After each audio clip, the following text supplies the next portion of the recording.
संक्रमणकालीन न्यायको मुद्दा टुङ्गो नलाग्दा अन्तर्राष्ट्रिय चासो र दबाव बढ्दै संशोधन विधेयकमा सहमति गर्ने सरकारको प्रयास जारी। मुलुकका विभिन्न ठाउँमा निर्माण गरिएका 51वटा चार्जिङ स्टेशन सञ्चालनमा थप स्टेशन निर्माण गर्ने तयारी भइरहेको विद्युत प्राधिकरणको भनाई। चालू आर्थिक वर्षका लागि नागरिक उड्डयन प्राधिकरणद्वारा 36 अर्बको बजेट सार्वजनिक गौतम बुद्ध र पोखरा अन्तर्राष्ट्रिय विमानस्थलबाट नियमित उडान गर्ने वायु सेवा कम्पनीहरूलाई सहुलियत दिइने। रुसी लडाकु समूह वाग्नरलाई आतंकवादी संगठन घोषणा गर्ने बेलायतको तयारी। र एसियाली खेलकुदमा साइक्लिङतर्फ नेपालले चौथो पटक सहभागिता जनाउँदै अन्तर्राष्ट्रिय अनुभवलाई उपयोग गर्ने 2 खेलाड़ीको योजना।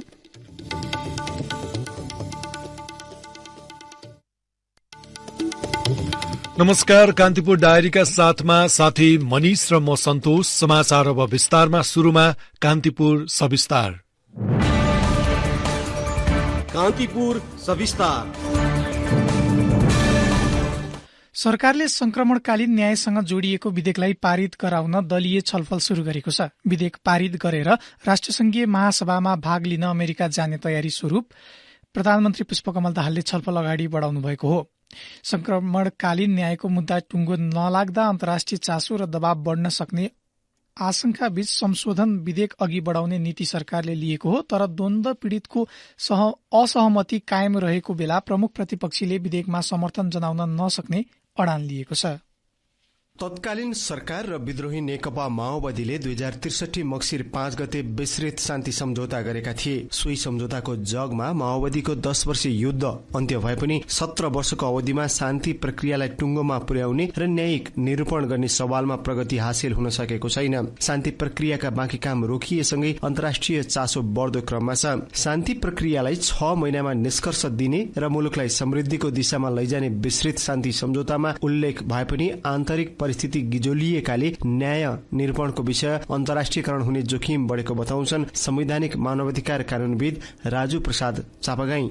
शान्ति सम्झौता हेर्यौं भने हामीले 60 दिन त्यसपछि 6 महिनामा टुङ्गो लगाउने भनेर प्रतिबद्धता व्यक्त गरिएका विषयहरू हुन् यिनीहरू। त्यसैले अब अहिलेसम्म यो 17 वर्षसम्म यसलाई थाती राखिएको छ। अब यो वास्तवमा गर्न नहुने काम भइरहेको छ। पीडितको न्याय, सत्य र परिपूरणको अधिकारको विषयलाई यो ढंगले चाहिँ राज्यले जसरी राखिरहेको छ यसले कसैलाई पनि फाइदा पुर्याएको छैन। संक्रमणकालीन न्यायलाई तार्किक निष्कर्षमा पुर्याउन भन्दै सरकारले बेपत्ता पारिएका व्यक्तिको सत्य निरूपण तथा मेलमिलाप आयोग ऐन 2071लाई संशोधन गर्न बनेको विधेयक प्रतिनिधि सभामा गत चैत 5 गते पेश गरेको थियो। संसदीय समितिमा समेत अध्ययनका क्रममा रहेको सो विधेयकलाई लिएर पीड़ित पक्षले असन्तुष्टि जनाएको छ। विधेयकमा उल्लेखित कतिपय प्रावधान पीड़ितलाई न्याय भन्दा पनि पीड़कलाई उन्मुक्ति दिने खालको भएको द्वन्द्व पीड़ित साझा चौतारीका संस्थापक अध्यक्ष सुमन अधिकारीको गुनासो छ। विधेयक आएको छ फेरि पनि पीड़कलाई चाहिँ उन्मुक्ति दिने ढंगले आएको छ हैन। पीड़ितलाई न्यायलाई केन्द्रमा राखेर भन्दा पनि कसैलाई जोगाउने भन्नाले अझै पनि टुक्रा त्यहाँ प्रावधान बाँकी छन्। त्यसले गर्दा पीड़ितलाई केन्द्रमा राखेर पीड़ितको सत्य न्याय र परिपूरणको अधिकार, त्यसै गरी यो दण्डहीनताको अन्त्य र राजनीति र अपराधको चाहिँ यो मिक्सिङ जुन छ नि यसलाई चाहिँ अन्त्य हुने ढंगले चाहिँ ऐन चाहिँ संशोधन हुनुपर्छ भन्ने चाहिँ हाम्रो माग हो सर। संक्रमणकालीन न्यायसँग जोडिएको विषयलाई तार्किक निष्कर्षमा पुर्याउने मुख्य जिम्मेवारी सरकार र प्रमुख दलहरूको हो। सरकारले ल्याएको विधेयकमा उल्लेखित आम माफी सहितका प्रावधानमा प्रतिपक्षी दलको समेत विमति छ। एमालेका प्रमुख सचेतक पदम गिरी भने संक्रमणकालीन न्याय निरूपण गर्ने सन्दर्भमा पार्टीको राजनीतिक दुराशय नरहेको र पीड़ितले न्याय पाउने सम्बन्धमा भने जिम्मेवार रहेको तर्क गर्छन्। पीड़ितले न्याय पाउने ग्यारेन्टी नभएसम्म विधेयक पारित गर्न नदिने गिरीको भनाइ छ। विधेयक नियोजित ढंगले अहिले पनि पीड़कहरूलाई उन्मुक्ति दिने, पीड़ितहरूलाई अन्यायमा पार्ने गरी आयो। हामी चाहिँ संशोधन हाल्छौं, समितिहरूमा छलफल गर्छौं, यसलाई संशोधन गर्न लगाउँछौं। यदि सरकारले यसमा जोर जबरजस्ती गर्यो, जसरी पनि हामी टुङ्गा जान्छौं भन्यो भने त्यसको हामी प्रतिवाद गर्छौं भनेर हामीले हिजो सैद्धान्तिक छलफलको बेलामा पनि हामीले भनेका हौं। त्यसो भएको हुनाले यो अहिले उठेको विषय होइन। यस विषयमा हामी एकदमै स्पष्ट छौं। पीडितहरूले चाहिँ आएर चाहिँ आन्दोलन गर्नुभएको छ, उहाँले चाहिँ सबै नेताहरूलाई भेट्ने र आफ्ना धारणाहरू राख्ने काम पनि गरिराख्नु भएको छ भने पछाडि यसको संवेदनशीलतालाई हामीले चाहिँ हल्का रूपले लियो भनेदेखि त भोलि बिहान यसले त धेरै ठूलो समस्याहरू सिर्जना गर्न सक्छ। तत्कालीन विद्रोही माओवादी र राज्यका तर्फबाट झण्डै 17,000को ज्यान जाने गरी भएको सो घटनामा हजारौं नागरिक न्यायको पर्खाइमा छन्। पीड़ितको पहिचान एवं क्षतिपूर्ति दिनका लागि भन्दै 2071 माघमा गठन भएको सत्य, निरूपण तथा मेलमिलाप आयोगमा 64,000 र बेपत्ता छानबिन आयोगमा 3300 हाराहारीमा उजुरी दर्ता भएका छन्। तर ती उजुरीको सुनवाई नहुँदै दुवै आयोग अहिले पदाधिकारी विहीन छन्। द्वन्द्वकालीन घटनालाई निराकरण गर्ने विषय न्यायिक प्रक्रियाकै राजनीतिक विषय भन्ने अल्झनमै झण्डै 2 दशक व्यतीत भएको बताउँछन् बेपत्ता छानबिन आयोगका तत्कालीन सदस्य डाक्टर गंगाधर अधिकारी। यो के हो भने अर्ध न्यायिक प्रक्रिया हो, केही राजनीति र केही न्यायिक प्रोसेसलाई सम्झाउनु पर्छ भन्ने कुराको एउटा मध्यमार्गी वातावरण। जस्तै यसका चाहिँ स्टेक होल्डर भनेको सरकार, आयोग, राजनीतिक दल, पीडित र नागरिक सरोकारवालाहरू होइन, 5 वटा यसका जुन स्टेक होल्डर छन् है, यसको चाहिँ साझा बुझाइ हुन जरुरी छ। सबैभन्दा पहिला यी सबैले यो सल्टाउनु पर्छ र यो संक्रमणकालीन न्याय बल्गाएर होइन, यसलाई चाहिँ व्यवस्थापन गरेर समृद्धिमा जान सकिन्छ भन्ने साझा संकल्प जहिलेसम्म हुँदैन तबसम्म यो चाहिँ सुल्झाउन गाह्रो छ। शान्ति प्रक्रियामा आएपछि माओवादी केन्द्र पटक पटक सरकारमा सहभागी भएको छ भने 3 पटकसम्म सरकारको नेतृत्व गरिसकेको छ। तर संक्रमणकालीन न्यायलाई निष्कर्षमा पुर्याउन उसको भूमिका पनि प्रभावकारी नदेखिएको आरोप लाग्ने गरेको छ। माओवादी केन्द्रका सचिव देवेन्द्र पौडेल अब ढिलो गर्न नहुनेमा पार्टी पुगेको बताउँछन्। शान्ति प्रक्रियाका बाँकी कामहरू टुङ्गाउनुको निम्ति यो कानून बनाएर कानून मातहत रहने गरी गम्भीर मानवाधिकार उल्लङ्घन भएका विषयहरू छन् भने त्यो कानून मातहत चाहिँ राज्य पक्ष पनि विद्रोही पक्षका तर्फबाट पनि पीडितलाई न्याय दिलाउनुको निम्ति प्रक्रिया अगाडि बढाउनु पर्छ र त्यसैलाई मध्यनजर गर्दै छिटोभन्दा छिटो यो कानून पास गर्ने प्रक्रियामा हामी छौं। संक्रमणकालीन न्याय निरूपण सम्बन्धमा आन्तरिक परिस्थिति बिथोलिँदै जाँदा अन्तर्राष्ट्रिय चासो बढ्ने जोखिम छ। अर्कोतर्फ पीडकलाई संरक्षण गर्ने गरी कानून बनाउँदा न्याय मर्ने खतरा पनि उत्तिकै छ। त्यसैले सबै पक्षको भावना समेटी संक्रमणकालीन न्यायको विषय टुङ्गो लगाउन ढिलो भइसकेको छ। रेडियो कान्तिपुरका लागि अनिल परियार। कान्तिपुर सविस्तार।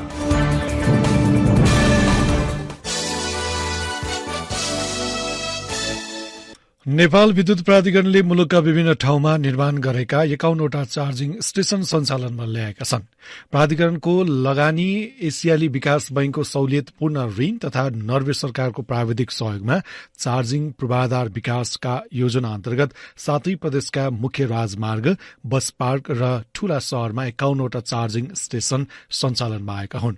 ती स्टेशनबाट सवारी साधन छिटो चार्ज गर्न मिल्ने प्राधिकरणले जनाएको छ।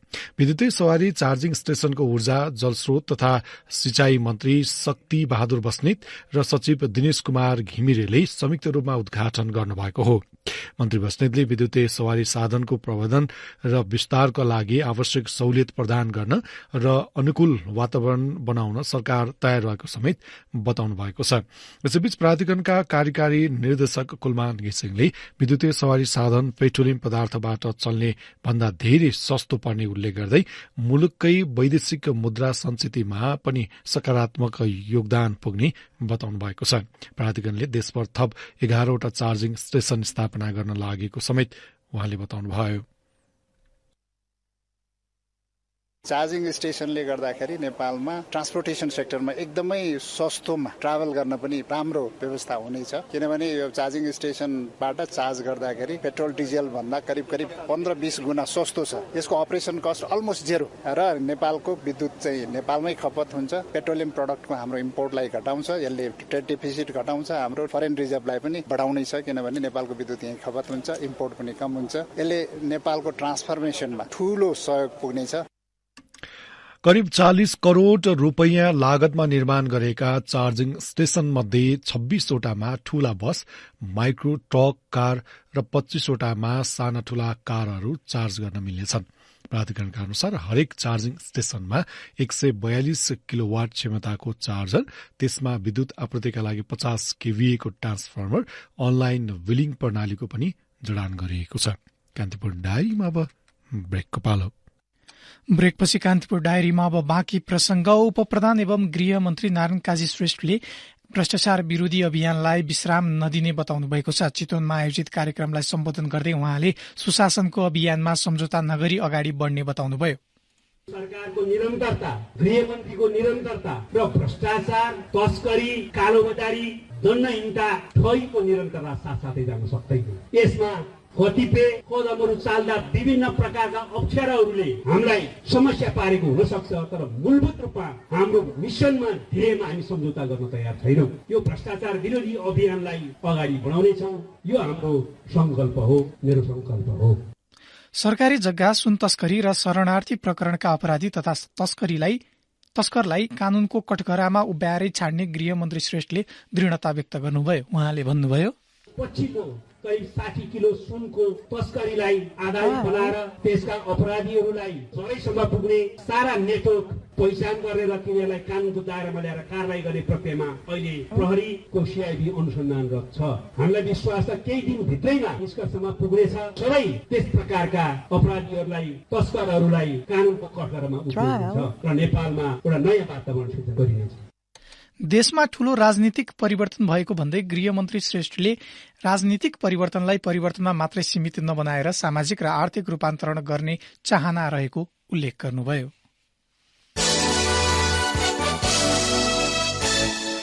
राष्ट्रिय परीक्षा बोर्डले कक्षा 12 को ग्रेड वृद्धि परीक्षाको समय तालिका फेरबदल गरेको छ।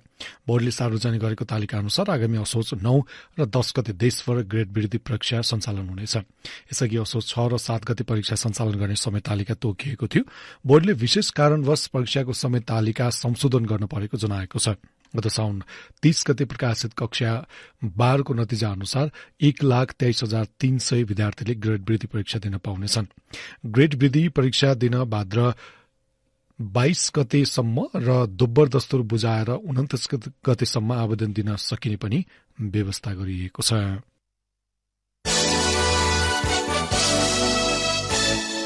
नेपाली कांग्रेसका सहमहामन्त्री महेन्द्र यादवमाथि भएको सांगठनिक आक्रमणप्रति निन्दा गरेको छ। मुख्य सचिव कृष्ण प्रसाद पौडेलले विज्ञप्ति जारी गर्दै यादवमाथि आक्रमण गर्ने विरूद्ध कड़ा कारवाहीको माग गर्नुभएको छ। यसैबीच सहमहामन्त्री यादवमाथि सांघातिक आक्रमण गर्ने नुवाकोटको विदुर नगरपालिका तुप्छे घर भई तारकेश्वर नगरपालिकाको पैउटार बस्ने 47 वर्षका श्याम बहादुर सापकोटालाई प्रहरीले पक्राउ गरेको छ। सहमहामन्त्री यादवलाई काठमाडौँको ब्रिकुटी मण्डप स्थित रिपोर्टर्स क्लबको कार्यक्रमबाट बाहिरिने क्रममा सापकोटाले खुकुरी प्रहार गरेका थिए। काठमाडौँ प्रहरी परिसरका प्रवक्ता प्रहरी उपरीक्षक एसपी कुमुद ढुङ्गेलका अनुसार सापकोटालाई सिंहदरबार प्रहरी वृत्तमा राखिएको छ। खुकुरी प्रहारबाट घाइते भएका यादवको ट्रमा सेन्टरमा उपचार भइरहेको छ। उहाँको स्वास्थ्य अवस्था सामान्य रहेको सहमहामन्त्री जीवन परियारले जानकारी दिनुभयो।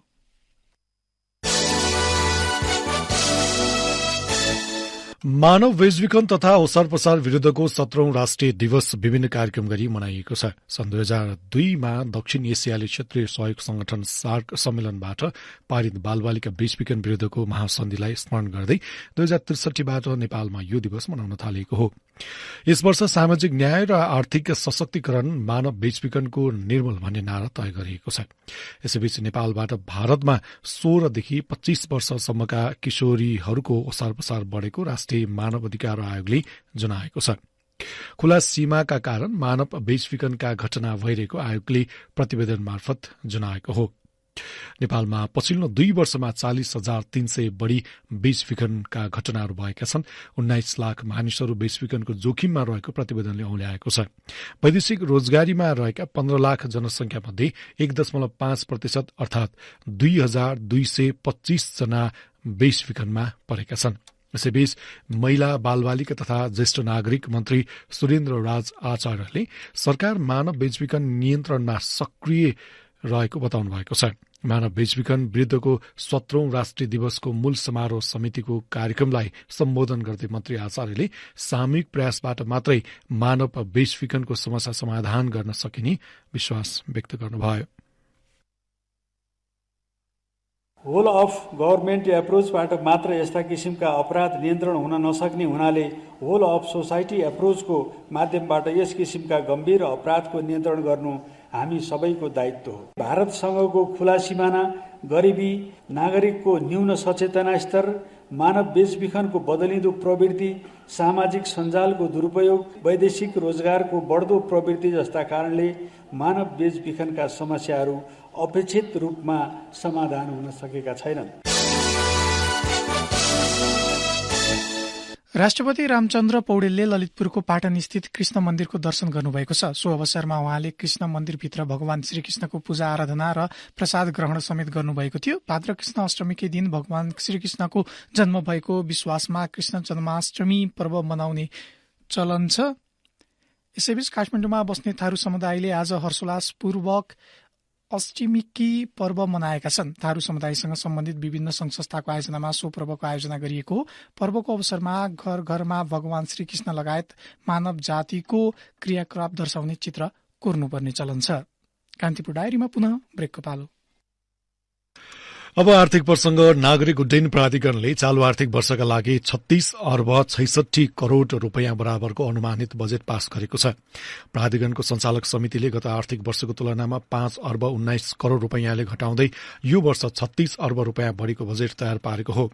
प्राधिकरणले गत आर्थिक वर्ष 2079-80 का लागि 41 अर्ब 85 करोड़ रूपियाँको बजेट विनियोजन गरेको थियो। संचालक समितिले आर्थिक वर्ष 2080-81 को वार्षिक नीति बजेट तथा कार्यक्रम पास गरेको प्राधिकरणका प्रवक्ता जगन्नाथ निरौलाले जानकारी दिनुभयो। उहाँका अनुसार भैरवा र पोखरामा अन्तर्राष्ट्रिय विमानस्थल निर्माण सम्पन्न भइसकेकाले प्राधिकरणले यस वर्ष पूर्वाधारमा 5 अर्बले घटाउँदै 36 अर्बमा बजेट तयार पारेको हो। चालू वर्ष प्राधिकरणले त्रिभुवन अन्तर्राष्ट्रिय विमानस्थल सहित देशभरका विमानस्थलबाट 15 अर्ब 88 करोड़ रूपियाँ आमदानी हुने प्रक्षेपण गरेको छ। बजेटले निर्माण सम्पन्न भइसकेका गौतम बुद्ध र पोखरा अन्तर्राष्ट्रिय विमानस्थलबाट नियमित अन्तर्राष्ट्रिय हवाई सेवा सञ्चालन गराउन, वायु सेवालाई अवतरण, विमान संचार तथा सुरक्षा शुल्कमा सहुलियत दिने प्राधिकरणले जनाएको छ। त्यस्तै प्रस्तावित निजगढ अन्तर्राष्ट्रिय विमानस्थल आयोजनाको वातावरणीय प्रभाव मूल्याङ्कन, बस्ती स्थानान्तरण, मुआवजा वितरण, जग्गा संरक्षण लगायतका पूर्व तयारीका कार्यलाई निरन्तरता दिँदै लगानी मोडालिटी तय गरी निर्माण कार्य अघि बढाउने प्राधिकरणले जनाएको छ। अब अन्तर्राष्ट्रिय प्रसंग। बेलायतले भाडामा काम गर्ने रूसी लडाकू समूह वाग्नरलाई आतंकवादी संगठन घोषणा गर्ने भएको छ। बेलायतकी गृह मन्त्री सुएला ब्रेभरम्यानले विज्ञप्ति जारी गर्दै वाग्नरलाई हिंस्रक र विनाशकारी संगठन भन्दै रूसी राष्ट्रपति भ्लादिमिर पुटिनको सैन्य उपकरणको रूपमा विदेशमा काम गरिरहेको दावी गर्नुभएको रोयटर्सले जनाएको छ। बेलायतले जारी गरेको विज्ञप्तिमा वाग्नर समूह विश्वव्यापी सुरक्षाको लागि खतरा भएको उल्लेख गरिएको छ। युक्रेन, मध्यपूर्व र अफ्रिकाभरि वाग्नर समूह लुटपाट, यातना र हत्यामा संलग्न रहेको बेलायतले आरोप लगाएको अन्तर्राष्ट्रिय सञ्चार माध्यमले जनाएका छन्। यता क्रेमलिनका प्रवक्ता दिमित्री पेस्कोभले समेत कानूनी दृष्टिकोणबाट वाग्नरको अस्तित्व नभएको तर्क गर्नुभएको छ।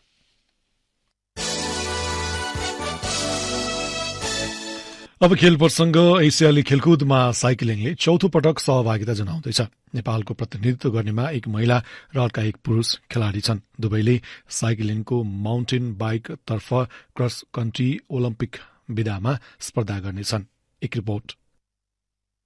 एसियाली खेलकुदका लागि साइक्लिङबाट महिलातर्फ उषा खनाल र पुरूषतर्फ सूरज राणा मगरले नेपालको प्रतिनिधित्व गर्दैछन्। अन्य अन्तर्राष्ट्रिय खेलको अनुभव बटुले पनि यी दुईले एसियाड भने पहिलो पटक खेल्दैछन्। नवौं राष्ट्रिय खेलकुद प्रतियोगितामा 2 स्वर्ण र 2 रजत जितेकी उषा राष्ट्रिय च्याम्पियनशीपको 2 स्वर्ण पदक विजेता हुन्। 13औं संस्करणको दक्षिण एसियाली खेलकुद प्रतियोगितामा क्रस कन्ट्री विधाको रजत पदक विजेता उषा भन्छिन्, धेरै नै एक्साइटेड छु। फर्स्ट टाइम जान्नको अब एसियन्समा चाहिँ अब वर्ल्ड च्याम्पियनशिपमा जान्नुभन्दा धेरै एकदम माथि लेभलको देख्छु। तर एसियामा चाहिँ अब के आश छ केही गर्न सकिएला, जुनसुकै भए पनि एउटा पदक मात्रै जित्न सकौं भन्ने पनि टार्गेटै छ। त्यही अनुसार ट्रेनिङ पनि गरिरहेको छ। एसियाड अघि नेपालले विश्व साइक्लिङ च्याम्पियनशीपमा सहभागिताको अवसर पायो। गत श्रावण 18 देखि 28 गतेसम्म स्कटल्याण्डको ग्लास्गोमा भएको यस च्याम्पियनशीपमा नेपाली खेलाड़ीले पहिलो पटक भाग लिए। सो प्रतियोगितामा उषा र सूरजले एमटीबी क्रस कन्ट्रीमा